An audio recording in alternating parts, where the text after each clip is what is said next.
Okay, I see you stopped by again. Good idea, because this is the last video of our card allotment. We're going to be looking at the Blood Orcs. And just previous to that, I wanted to touch on something that we were speaking about last time, which was this idea of attachments and how they're going to be dealt with, considering that attachments can be brought out into the active field and attached to something out there. They can be put on captains. And most commonly placed on units that you play from your hand during your action phase. So how are we going to deal with all of these different things? Here's what I have so far. This is the revised rules. Now, first I want to mention that the reason why we ran into a problem is because just previous to working on some of the expansion cards, I had altered the rules for attachments to kind of facilitate some ideas that I had. And so then when we were going through the card allotment for the original installment of the game, I see that there was some misalignment, so I had to come in and try and fix that up. So here's what I've come up with. It's a little bit more streamlined than it was previously. Equipment cards represent various items, constructs, and attachments. Non-attachment equipment may be played alone like any other card. So we saw those things like the Forge of Vortices or the Charm of Kinship that don't require a unit. You just play it from your hand. Attachments, alternatively, played during your action phase must be attached to a unit you've played that phase. Attachments are indicated by a hand icon. So this is during the action phase. When you're playing units, you're playing cards, those attachments must be attached to a unit in order to have their effect. However, attachments may be discarded for strike or evade abilities, or played during assaults for assault abilities without being attached. Okay, so that goes without saying. If you have a card in your hand, its strike or evade ability kind of takes over the whole card in that situation. In other words, that card is exclusively its strike or evade ability when it's on another player's turn. None of the other things on the card have any effect. I mean, it still is the type of card that it is. If it's an equipment, it's an equipment. If it's a unit, it's a unit, because there are things that would target that in your hand.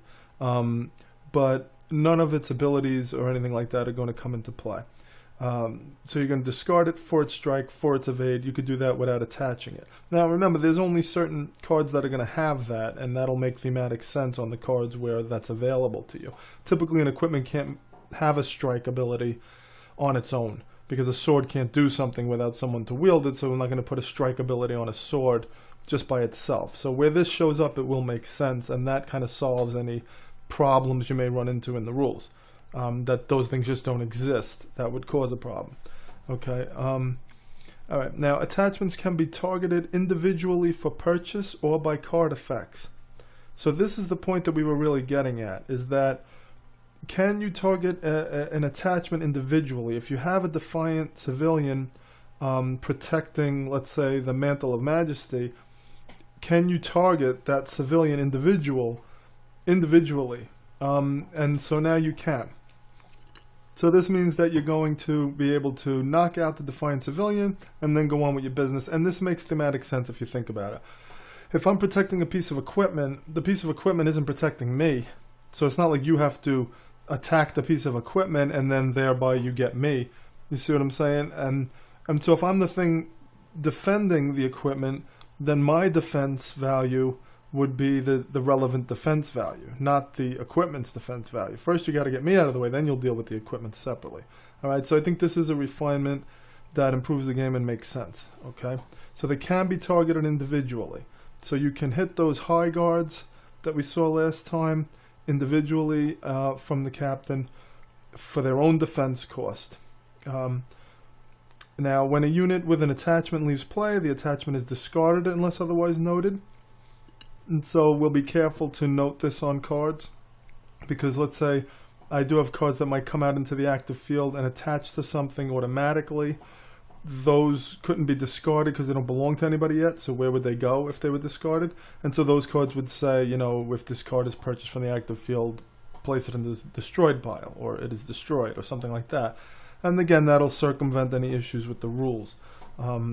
Once units and or their attachments are removed from play, they are no longer considered attached, quite obviously. So if you did target the Defiant civilian and destroyed it or captured it or whatever, then it's no longer considered attached. The two things don't go together.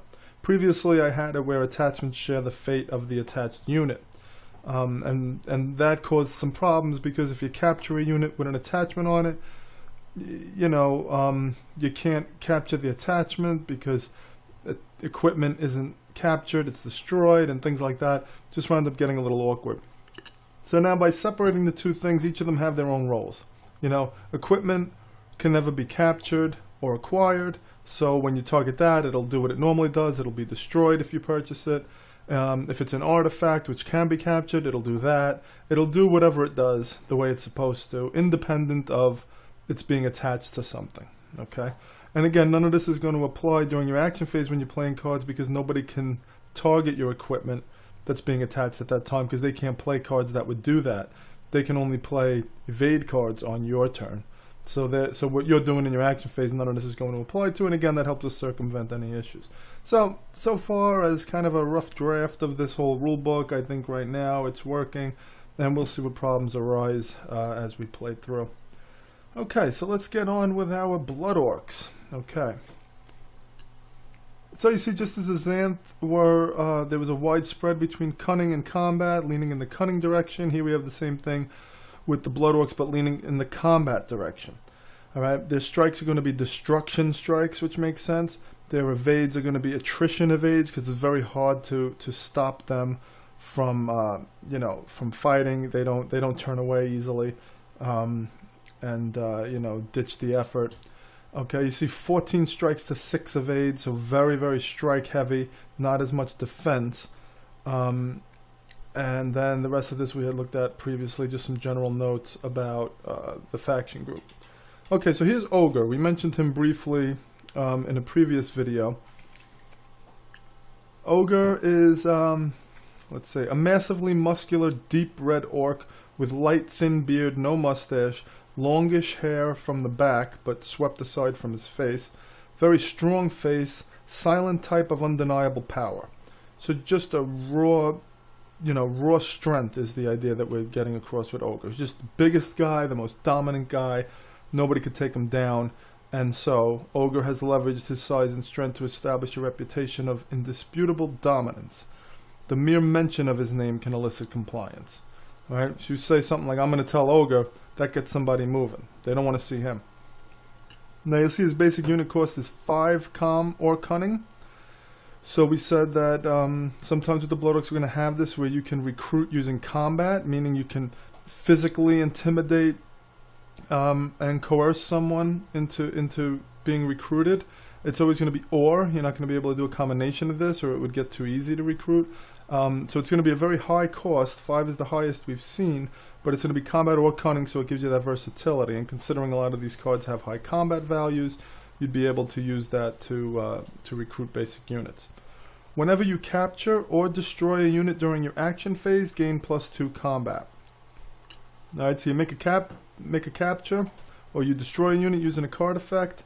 Whether it's your unit being destroyed or it's the opponent's unit being captured or destroyed, you're going to have 2 combat added to your pool to go forward and do something else, maybe to combine with another unit's combat to recruit a basic unit or make another capture. The assault formation is the Will of Iron. The Will of Iron formation offsets lack of organization with unrelenting aggression. You may count up to 2 combat not matched by cunning toward your total assault power. Alright, so remember assaults have to be matched, combat ranks and cunning ranks. Whatever amounts match between those two will be counted. The remainders are discarded. In this case, you'd be able to get 2 combat towards your total assault power by itself. Okay, so even if you had 7 combat and 5 cunning, you're going to have a total assault power of 7. If you had 9 combat and 5 cunning, you're still going to have 7. What did I say? Did I say that right? 5 cunning? Yeah, 9 combat and 5 cunning. The 5s match, and then you're going to get 2 more com. Okay, so only 2. You're not going to just get all your combat, but you are going to get 2. Okay, which 2 can be a big deal in total assault power as I envision it. We'll see what happens when we play. But I think that 2 would swing it one way or the other in a lot of cases. Okay. Alright, so that's Ogre. Pretty simple character. Now we have, alternatively, Vilus Foulblood. Okay, who's less of a brutish unit. More of like a sorceress, a cunning unit.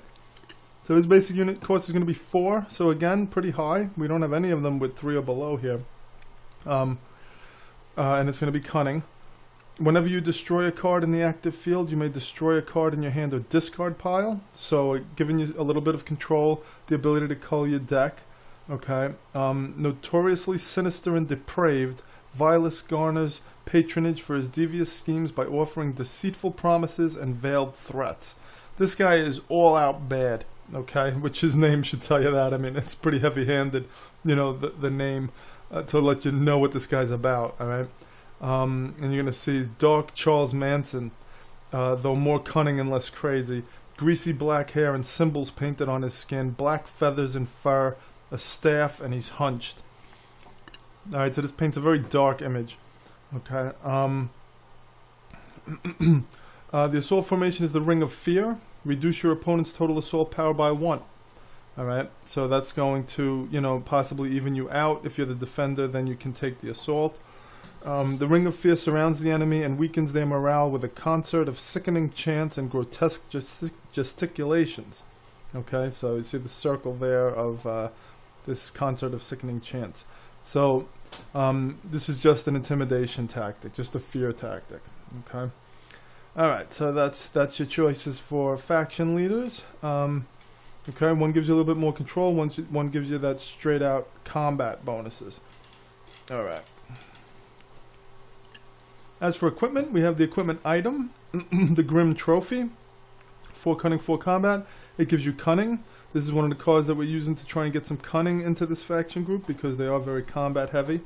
You may destroy this card to gain 1 influence. Alright, now there's only 2 of them.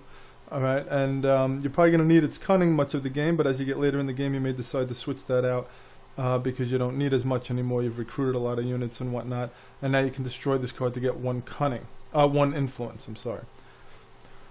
Look what I found! It was inside one of those dwarves over there! Hornhelm the Blood Orc Hunter. We'll take a look at him. He's kind of a wacky guy. He's one of the captains of this faction group. And so the idea of this Grim Trophy is that it's giving you influence, you know, just because people see you with this thing and it's like a status symbol. Okay. Hornhelm holding up a dwarf skull, spine, rib cage by the neck, yelling. Alright, so he's like lifting it up and saying this, and he's holding it up by the neck and it's got the skull and the spine with the rib cage on it. Alright, and then when I make this too gory, we'll kind of clean it up. It'll all be like, you know, the Predator just got done with it and he cleaned up the whole thing. I mean, you know, we'll kind of try and keep it kind of easy. I don't like to get too nuts with this stuff in terms of the artwork. You know, for my own version of the game, obviously, if it ever got produced or whatever, that'll be up to somebody else how they want to handle it. But this game, as you see, has a little bit of a tongue-in-cheek feel to it. It's not overly dramatic in that sense where it's going to be really grim and gory. You know, it's a little bit fun too, so that's kind of the art style I have in mind for it. I mean, not too much. I want it to, you know, to look nice. I don't like it to be like, you know, Munchkin or, you know, or even look like overly like comic booky or anything like that. But it just has that little bit of a fun factor. Okay, so now we have the Bone Charm Belt. We've spoken about that before. That's the artifact for this faction group. Cost is 8. Again, with these artifacts, we're making the defense combat or cunning. The attached unit gains combat or cunning equal to the number of units in your captured pile up to 10. So we moved this up to 10. So now, well, yeah, originally I think we had no limit on it. Then I had the limit be 7. Now I've raised it up to 10. Okay, so as you get deeper into the game and have more units in your captured pile, this is going to get more and more powerful. But we'll see how quickly this happens. If we're, you know, we're going to be capturing a lot of units in this game because combat is used almost exclusively to capture units or destroy equipment. So, you know, you're probably, you know, each turn when you have this combat, that's what you're going to be looking to do is capture units, you know. So this could get pretty crazy, but we are capping it. But we don't want this 10 to come up like, you know, on like the 5th turn of the game or something. I mean, we got to see how this works out. This should build slowly over the course of the game. That's the intent. Okay, but it's the Bone Charm Belt. And so the more units that you take out, you know, the more you're going to, you know, have this effect of increased combat or cunning. Now, we may want to do destroyed instead of captured because it's bone charms. You're not going to have bones from captured units per se, although maybe you would. I mean, just a little something to remember you by. You know, we mentioned maybe taking a finger or something like that, so it could be captured units. But it would also make sense destroyed units, but then it would have to be destroyed units of the opposing faction. And most of the time you're trying to capture units, so that kind of works against you. You know, if this is dependent on destroying units and you're trying to capture units, then you're kind of like caught in the middle. You know, when you're trying to decide what to do, it's like, well, I don't know. I mean, you know, destroy a unit when I really want the VP, I want to capture it. This way, kind of all your motivations are in alignment. So I'm not sure that I like choice in that way, where you kind of like pit it against yourself continuously in regards to this. So that's why I made it captured pile. We do have a lot of destruction in this faction group, so we probably could go the other way. That's one of those things we'll be kind of paying attention to as we play. You know, if this, how this would play out if it was destroyed instead of capture. Okay, and we've seen this, the close-up of the Blood Orc female, hand draped over the belt that sits low on waist with 5 small bone fragments dangling.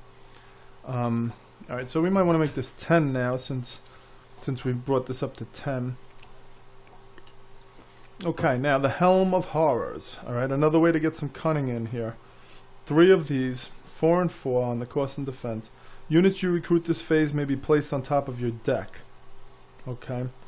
Created by shamanic conjuration, these helms grant intimidation power to the wearer by implanting fearful images in the minds of anyone beheld through the eyelets. As you can see, it's a dreadful mask helmet with evil eye holes edged with dark purple or red magic. So whoever you look at through this thing, fearful images are going to come into their minds, and it's going to allow you to be more persuasive via intimidation. Okay, and that's why you're getting this cunning from it. And when you recruit units this phase, they can be placed on top of your deck because they kind of snap too because of this intimidation. So it's like you're coming with us and you come with us now. Right, on the very next turn we're going to draw this card. Okay. Alright, the Slab Hammer. Alright, one of the melee weapon attachments for this faction group. You can see this is also 4. The attached unit gains +2 combat or +3 combat if another Slab Hammer is played this phase. You ever catch a head between these things? The mist is very refreshing. That's Hornhelm again. He's kind of a wacky, crazy guy. He's a hunter. You know, he kind of revels in killing and stuff like that. I mean, not from an evil perspective, but he's just a crazy nut and he doesn't care, you know. And so medium length pole with long stone slab on both sides. So it's kind of like a hammer, but narrow and elongated vertically. Alright, so it's just like a big slab on either side of this pole. And so you could think if you took 2 of these and smashed somebody between it, you know, you'd really mess them up. Now, I consider this thing to be big. You know, like it might be the size of like a staff or something like that. I mean, it's a pretty big thing the way I envision it. So I didn't want to have it where 1 unit can carry 2, although that would make sense with this this ability. You know, another slab hammer being used. But I thought you would do it between 2 units. Now, Hornhelm maybe could handle carrying 2 of them because he's this tremendous guy. But you figure the average guy would have to use this 2-handed, and so you'd have to have like 2 units working in concert to kind of do this.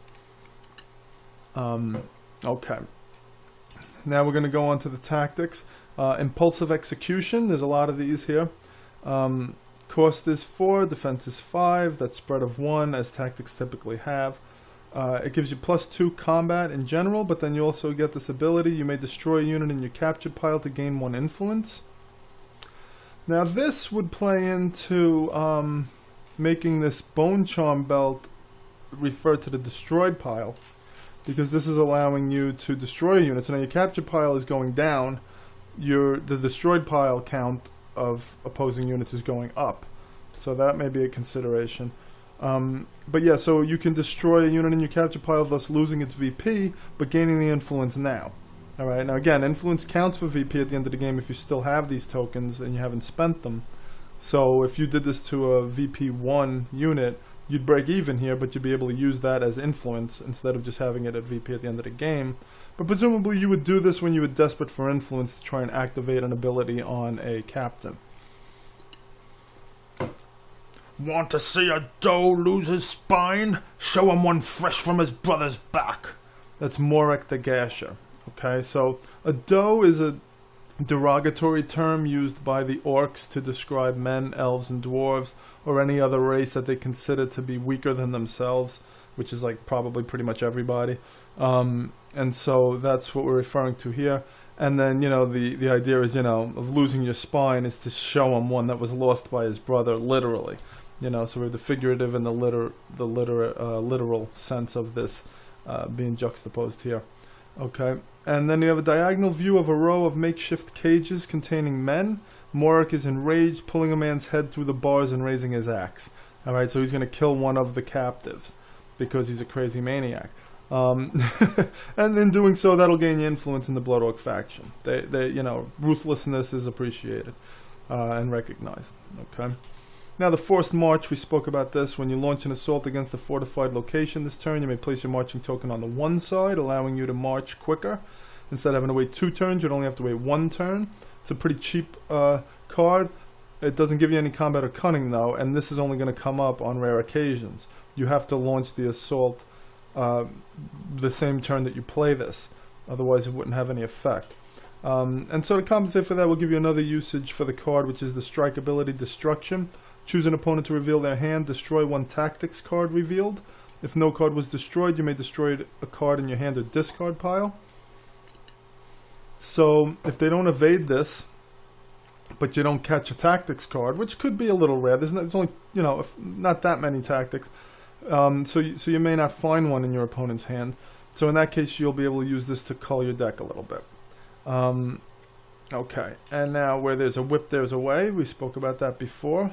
Blood Orc troop marching with a driver on either side, riding large, seedy-looking Witwolves. Alright, so these are going to be like dark Witwolves, which are going to be part of the expansion. Although I think they're going to be largely particular to the Penumbra faction. They're allies of them. But these, as we said, Witwolves could go either way. They have various dispositions. And so these are Witwolves who are in alignment with... have an alliance with the Blood Orcs. Okay. Alright, Pillage. Cost of 6. You may discard this card from your hand to acquire an equipment from your faction's row of the active field, or destroy an equipment from the opposing faction's row. Alright, so as Dolor says, take all you can carry and destroy the rest. Alright, so take something or destroy something. It also has the strike ability. Sabotage. Choose an opponent to reveal their hand. Destroy 1 equipment card revealed. If no equipment was destroyed, you may destroy a card in your hand or discard pile. Okay, so again, giving you that same ability here in reference to equipment of trying to destroy an opponent's, but if it doesn't work, then you can destroy a card of your own. Alright, so you're going to get something out of this either way. In addition to, if you just play it, you're going to get this +1 cunning. Okay. Alright, so now the units, the basic units, the Blood Orc Shaman, a little bit more cunning focused.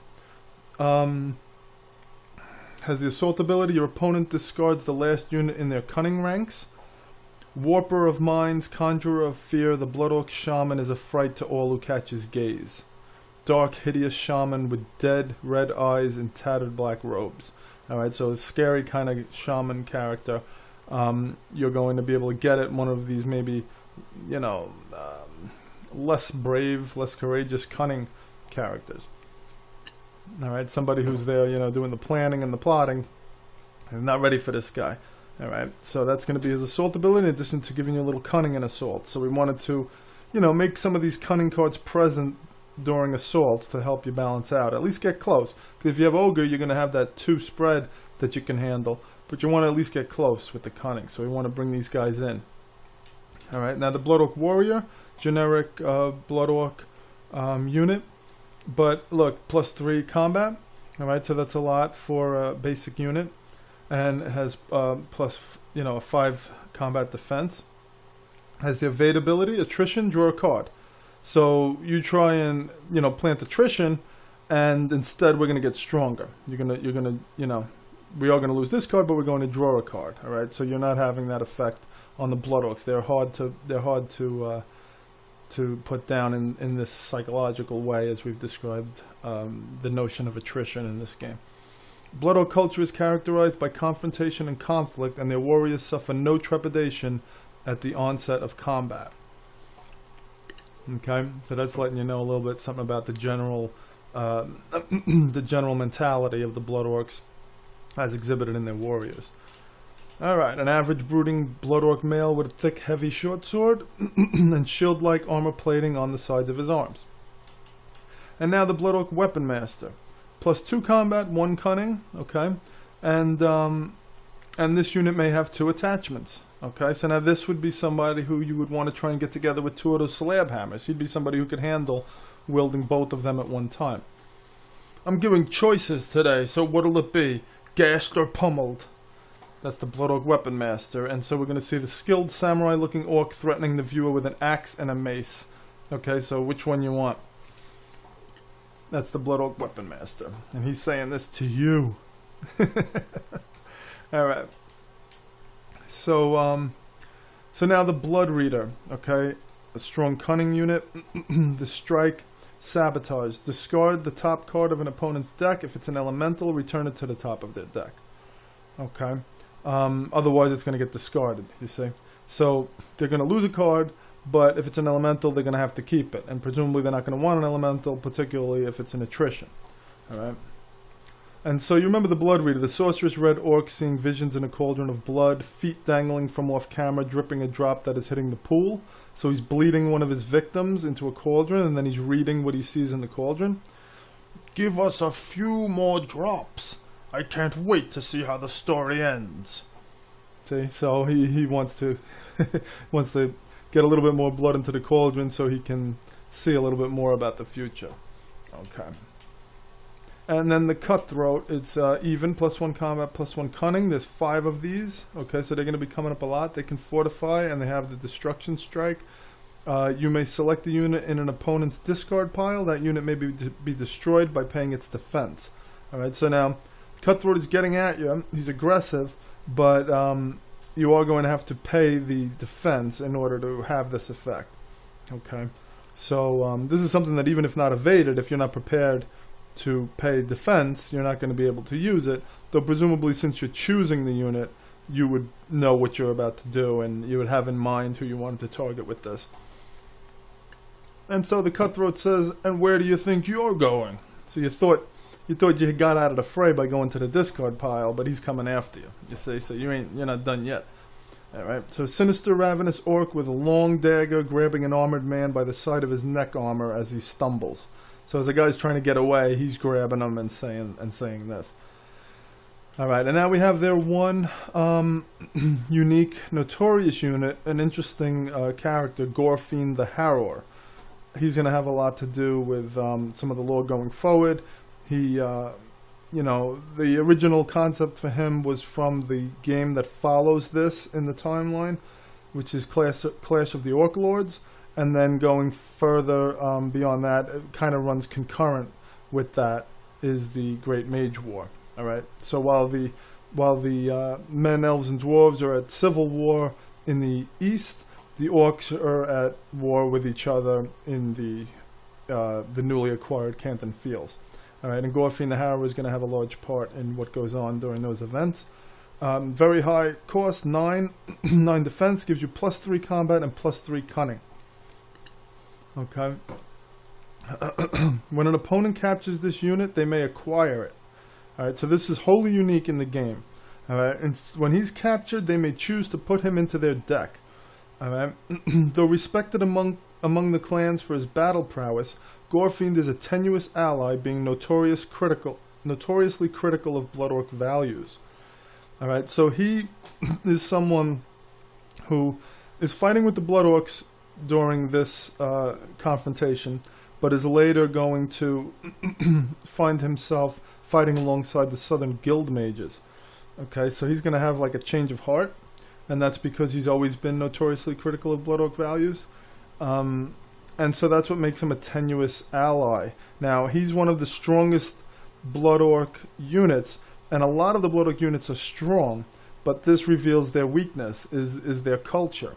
Okay, and that anyone with some wits about him can see that it's not really the best way to live, and Gorefiend is one of those people. So their best unit here is going to be vulnerable. If he's captured, the enemy's going to get to use him. And he has the assault ability, destroy a random card in your opponent's hand. Alright, so that's very, very useful during assaults. Now, presumably their hand may have cards, probably will have cards that are not units, so this may wind up getting wasted because it's a random card. It's going to be hit or miss here. You may wind up destroying an elemental or a tactic or something that wouldn't be used during assaults, but it may also hit on a unit. So we're not sure how it's going to work out. Again, Gorefiend can't be counted on per se, and so we're reflecting that in a number of different ways here. A lightly armored black hooded orc with 2 blades, very dexterous and shrewd. Okay. And so let's take a quick look here at the lore book for Gorefiend, so you can see a little bit of what I'm talking about with him. Alright, we can get through this. A rogue Blood Orc mercenary whose courage and ferocity inspired more than a few who despised his race. Gorefiend is of mixed blood, having a mother of Concord heritage and a father born of the Blood Orcs. In his infancy, he was raised by his mother at Sober Hold, but when coming of fighting age, his father brought him to his own lands to learn the ways of war. During his adolescence, Gorefiend sought to prove his strength and prowess, and adopted the worldview of the Blood Orc clan. As he grew older, however, he began to see the senseless brutality of the culture, and his loyalty waned during the Orctide campaign. So you see that Concord heritage began to come out as he grew older and wiser. Subsequent to the Orc victory in the Orctide, he foresaw the coming struggle for control amongst his kin and knew that he lacked the will to see it through. He took refuge amongst the southern guild mages in Dawn, though was apprehended and brought to trial by the northern mages during their widespread campaign to scapegoat their defeat by rooting out those they deemed complicit in the loss. Alright, so the Great Mage War is going to be largely based on this reaction to the loss during the Orctide. Now, the southern guild mages have always been a mixed group, including orcs amongst them. Anyone who's willing or adept, to learn in their guild system the ways of magic were welcome. The northern mages are a little bit more stringent, a little bit more biased against orcs, and after this loss, that's going to come to the fore, because now orcs are going to be despised overall, and so the southern guild mages are going to appear to be complicit. You see, that's how they're going to spin this thing in their anger over the loss. The southern guilds were unwilling to tolerate their constituents being accosted by the northern faction for these trials, and when negotiations failed, took martial measures to free the captives. Gorefiend was rescued during these raids on the academy and fought alongside his liberators, leading numerous southern offensives during the Great Mage War. Alright, so Gorefiend is going to be captured for trial after the Orctide, since he participated for the Blood Orc clan. But the Southern Guild Mages know that he has made this recognition, and they're going to try to, give him an opportunity to show himself to be worthwhile. And so they don't like people coming around to their guilds, taking them away and putting them on trial. So they're going to stand up and do something about it. He's going to be recovered, and he's going to join their side of the war. Alright, Gorefiend's moment of clarity came during a raid on Stendon, where he was injured, knocked unconscious, and awoke to find himself in the home of a middle-aged human woman who tended his injuries. Upon recovering his strength, he took up his sword to return to battle, but the woman besieged him to stay and forego the fighting. Her words struck a chord, and the inner conflict enraged him momentarily, as his paternal Blood Orc aspect made one final death throw. He lashed out, screaming, "You try to speak to my weakness, but I have none!" as he threw her across the room. She fell upon her knees looking up at him and said softly, "No, I sought to speak to your strength, but your weakness prevailed." Gorefiend ran from the house, making his way to a remote corner of the battlefield below Dawn's crest. He looked out upon the field and saw the fighting with new eyes. The carnage seemed senseless, and his Concord blood gained sway over his heart. He lost the will to fight as the Blood Orcs fought, and he latched onto a Concord regiment for the remainder of the war, eventually abandoning the clans altogether to find a new home in Dawn. Okay, so that's the story of Gorefiend, and so we're seeing that, you know, that awakening, you know, in its preliminary, you know, manifestation, okay, in the game where he can be recruited by the opponent. All right, so, you know, a little loose thematically, but we could say that this is, you know, if a unit attempts to capture him and they inquire him instead, we can maybe say that's happening near the end of the war, you know, maybe somewhere after that revelation when he was fighting with the Concord. You know, maybe there were times when he had an opportunity to, you know, help the men, and he did, or something like that, you know, so we're kind of just reflecting that through this mechanism. Okay, now on to the Seething Bloodletter. It's a beast, trained armored lion hyena beast with 2 hooked razor-sharp protuberances from shoulder that can swipe horizontally, plus very long sharp claws and double-layered shredding shark teeth. All right, so this thing is just a nightmare of like sharp claws and teeth. All right, and so it's high cost unit, 8. That's going to give you 2 VP. It's got 4 combat, very high. It cannot have attachments because it's a beast. When you capture a unit this phase, you may choose to destroy it if you do gain 1 influence. So again, the idea of destroying units instead of capturing them. Okay, and the assault ability, destroy the last unit in your opponent's comm ranks. Now we're not allowing you to fortify with this, but you can put it in your reserves, which means that it's not going to be used defensively. It's going to be used during offensive assaults, all right, which is in accordance with its demeanor, let's say. All right, destroy the last unit in your opponent's comm rank, so it's going to catch a straggler and chew him up to pieces. Okay. All right, so that's that, and now we're on to the Relentless Aggressor, which is the last faction unit. Plus 2 combat, can fortify. Whenever this card would go to your discard pile, you may place it at the bottom of your deck instead. Okay, so we spoke about this card coming back and back and back and staying in the fight, not having to wait until it gets shuffled into your deck and then coming up whenever it comes up. It's going to come up again at the end of your deck. Okay, and now again, when you do shuffle your cards and make a new deck, if this goes to the bottom, then it's going to be a while before he comes back, but it'll still be sooner probably than he would have otherwise. All right, so you're going to be seeing a lot of them. Even though there's only 2, they're going to be coming back and back and back. All right, and it has the evade, attrition, return this card to your hand. So once again, you instead of discarding this for the evade, if it's an attrition, you're going to bring it back into your hand. Okay, I'll stop when there's none writhing. Okay, that's Ragehound Whirlblade, giving you the idea here for the Relentless Aggressor, because he's also a Relentless Aggressor. All right, so when there's none writhing, not only when there's none standing, even if they're on the ground wiggling around, he's not going to stop. It's only when they're all defeated completely. All right, so maniacal orc, seething with wide eyes, leaping forward, you know, kind of bulging, and he's jumping.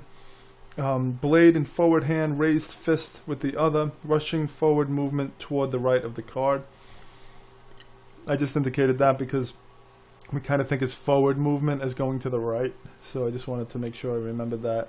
So yeah, he's just rushing forward with a, you know, a blade and a raised fist.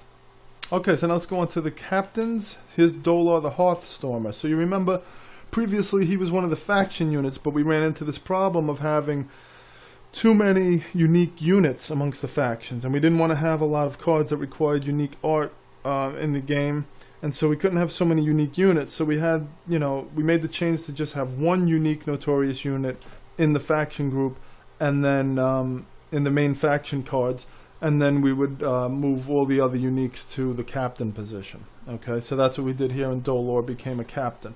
And so, if you remember him, he was on the pillage card. All right, so he's going to be, you know, focused on that kind of an idea.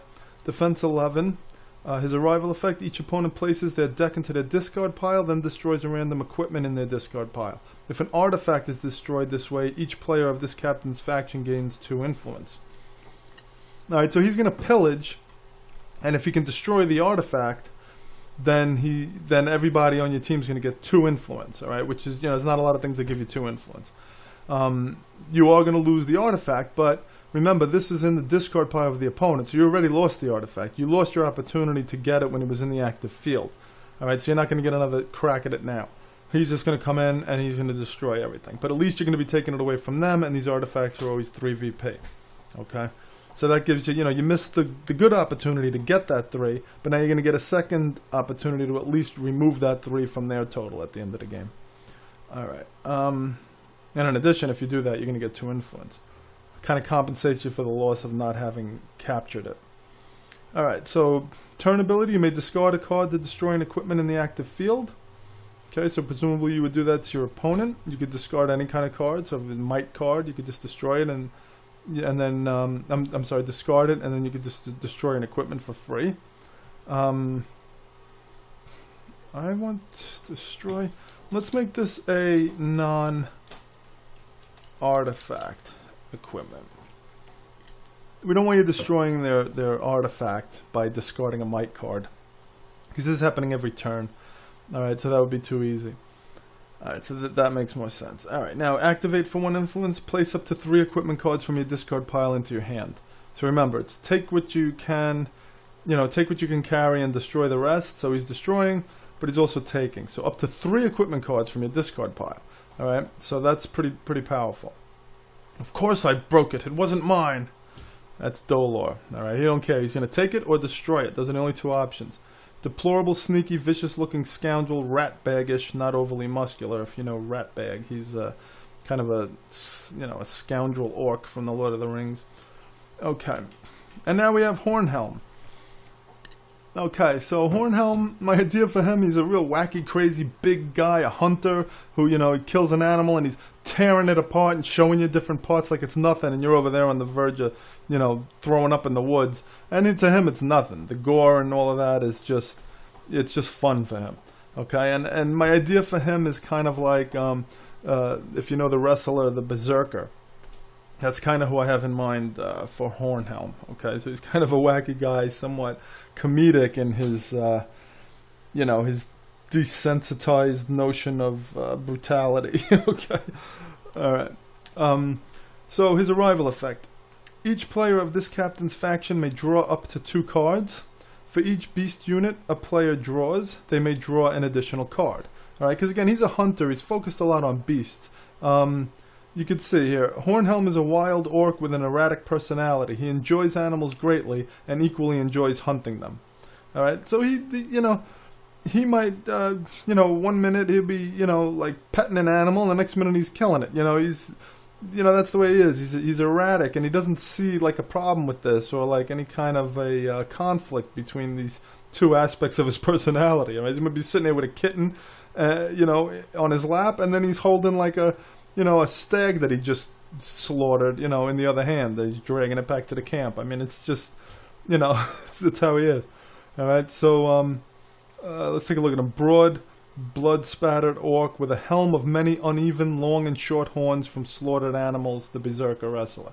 All right, so this helm, a helm, like you look at the Berserker, you'd have like 2 horns coming off of it, like a typical, like Viking helmet.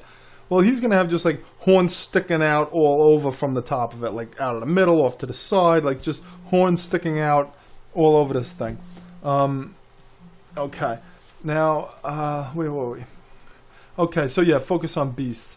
Alright, so each turn you may destroy a beast unit in the active field. If you do, gain 1 influence. So that means it could be in your row or the opponent's row. He's a hunter, it makes no difference to him. So, if you're playing a team game, he would even be able to have access to, let's say, the lions from the Concord faction. Obviously, the neutral wit wolves in the game, things like skittish skims or whatever else, he would be able to destroy those to gain influence. And then the activate ability, search your deck for up to 3 beast units and place them into your hand. Then shuffle your deck. Alright, so we have a little conflict here in terms of he's making use of beasts. He's gaining benefits from having beasts in his deck, but he's also destroying beasts. But presumably you would want to excuse me, you would want to destroy beast units in your opponent's row with this turn ability. Alright, you may choose not to destroy a beast that's in your own row. You may choose to recruit it instead because he benefits from having them in his deck. Okay. Okay, so he's 12, VB5. And now we have Morok the Gasher. Mork the Gasher is actually a character that I developed for another game. It's an entirely different universe, presumably. It's a game that I made that didn't start as a game. It's based on a comic book that I had spent years developing. I actually thought of it with friends of mine when we were like 15. And then we came back later in our like early to mid 20s, me and one of those friends, to really flesh this story out. And we put a lot of work into it for a couple of years. And I mean, I have this, this entire world built up. And I did create a game around it. It's nothing like this. It's a board game. And so this was one of the characters from that game and that world. But I brought him in here because I thought he fit a little bit better. And I thought going forward, I mean, I don't know if I'll live long enough to do all of this stuff. But, if we ever got both of these things out, then... it may be possible with some dimensional manipulation to have him exist in both worlds. He may be like the single crossover between the two worlds or something like that. We'll see, because that other story does have things like that going on where it's possible. So, none of that is really relevant at this time, but I just thought I'd mention it. That he's somebody who's kind of like been in my life for a long time, and I decided to put him into this game because I thought it fit very well for him to be here. Okay, so defense 15. Okay, so that's huge. I don't think we've seen 15 on anybody else, if I recall. So he's probably the highest.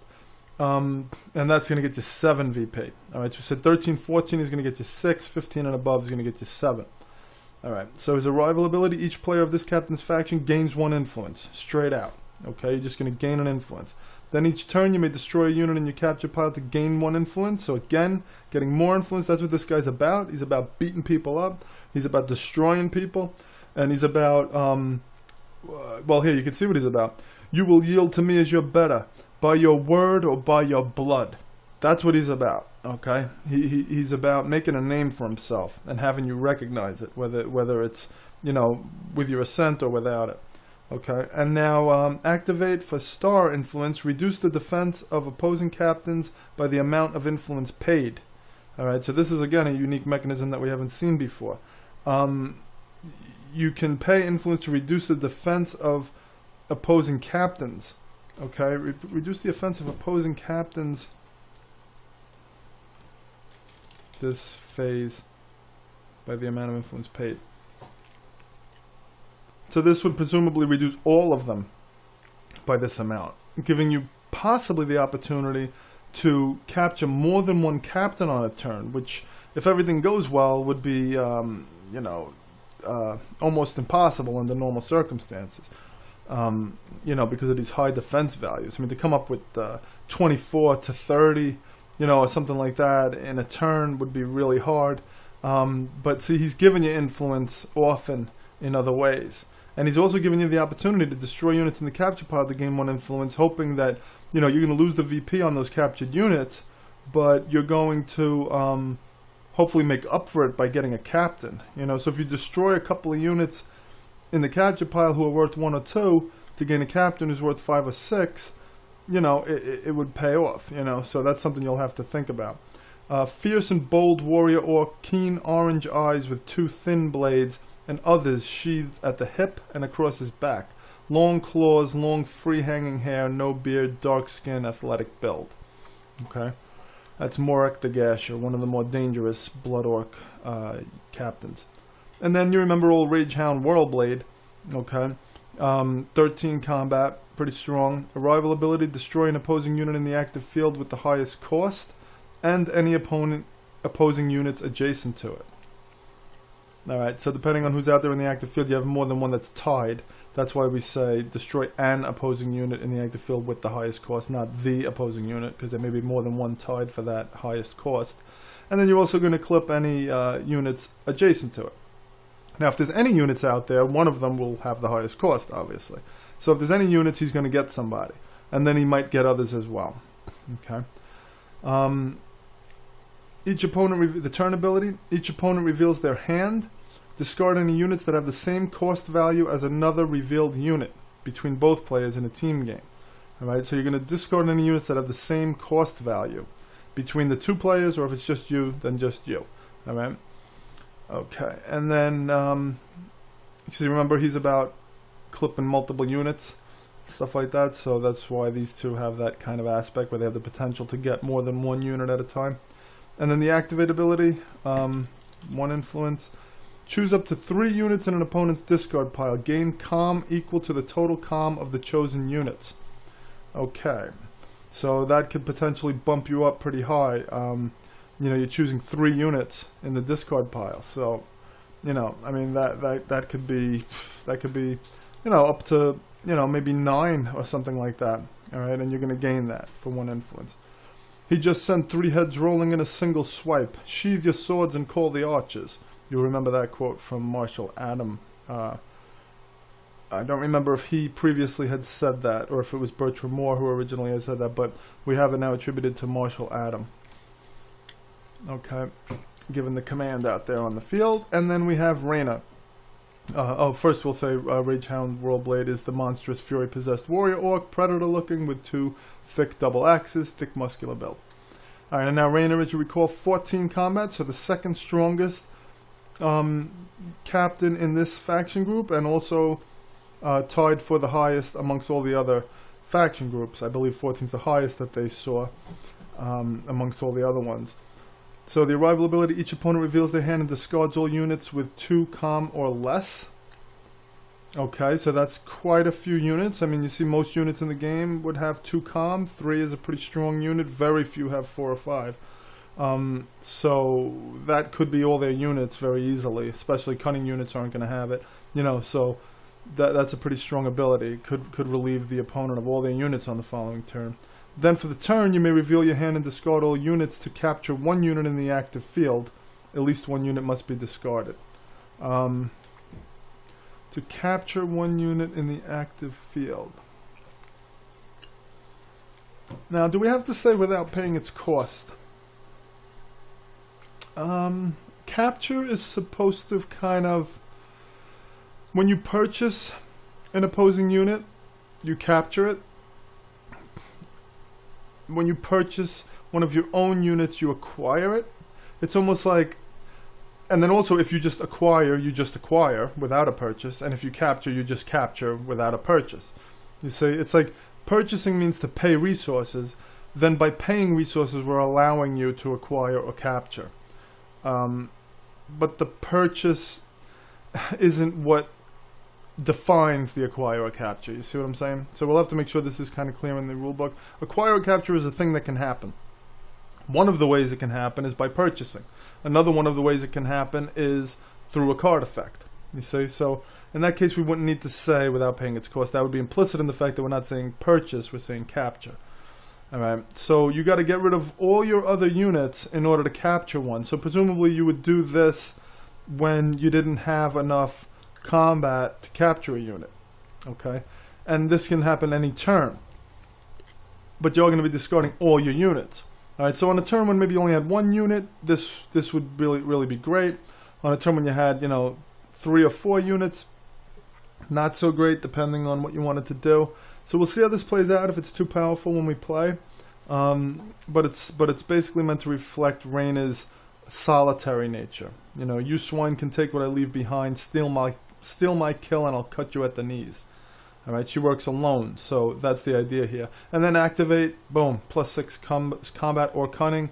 That means in any combination. Alright, so that's pretty big for 1 influence. The fierce, muscular, attractive, in a somewhat masculine way, female blood orc with lighter skin and 3 swords of various sizes. That's Reyna. And that's the Blood Orcs. So we've made it through the entire, you know, revised and completed card allotment. These are the cards that are going to be going into the alpha prototype, pretty much as they stand here. As we've spoken, I've changed a couple of things here and there, but you know, my prototype cards are already printed for the 2 factions that are going to be going to the first game. So I don't know if every change is reflected there, but I could make note of them after they're all assembled and everything like that.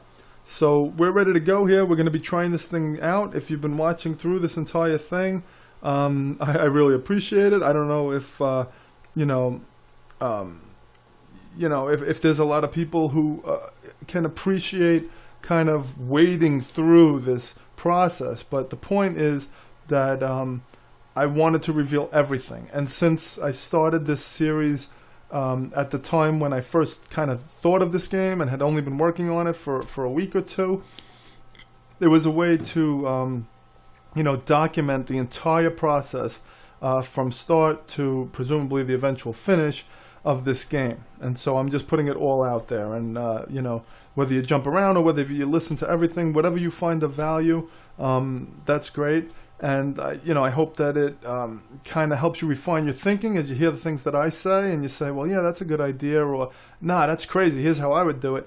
You know, in either way, just being presented with this, you'll have some reaction, and hopefully it will help you in your own game design. So I'd love to see what other people are doing. You know, if you do decide to do something like this, let me know. I definitely suggest it because it helped me a lot in kind of organizing my own thoughts and you know, journaling, you know, my process going along from start to finish in this thing. And so for nothing else, that's a value. You know, even if nobody watches it, you know, doing something like this can be of great benefit to yourself. So I mean, you see, we make changes as we go along, and after I cut the video, you know, I think about some of the things that we spoke about. Sometimes I listen to the videos again, and I make more changes based on that. So you know, it really helps. So if you do something like that, please let me know, because I'll definitely watch it. I'm interested to know what people are doing. I'd love to hear about your worlds. I'd love to hear about your games, and so I may do one more video previous to the first playthrough, just to kind of organize our thoughts going into that playthrough. I'm not sure, we'll see about that, but yeah, we are fast approaching the first playthrough of this game that has been about a year in the making. All right, so I will see you soon. Thanks for checking in.